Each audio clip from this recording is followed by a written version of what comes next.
গোপীনাথ জিউয়ে সেটা তোমার কানে আসছে, তোমার বংশে পৌঁছে, কারণ তোমরাই একমাত্র বংশ যারা বাংলাকে এইভাবে মেলাতে পেরেছিলে, আমরাও পারিনি। তোমার কানে এটা কেমন লাগছে শুনতে?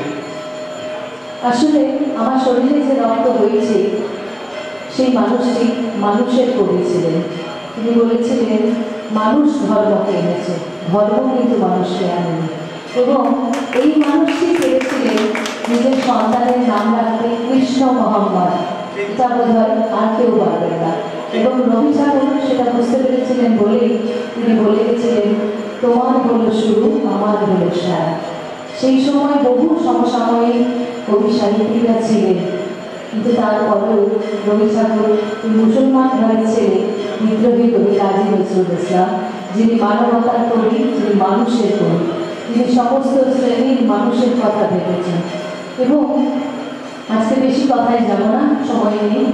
এই মুহূর্তে আমার এখানে দাঁড়িয়ে বহু গান গাইতে ইচ্ছে করছে, কিন্তু সামনে মায়ের কাঠামো তৈরি হয়েছে, এরপর মাকে সাজানো হবে, চোখ প্রতিস্থাপন হবে।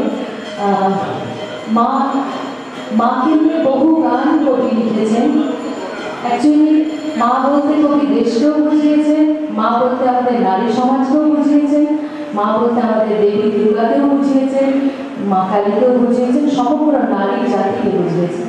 তো আমি সেই মায়ের মূর্তির সামনে দাঁড়িয়ে আমি নারী জাগরণের একটি গান একটু মতো একটু শোনাই।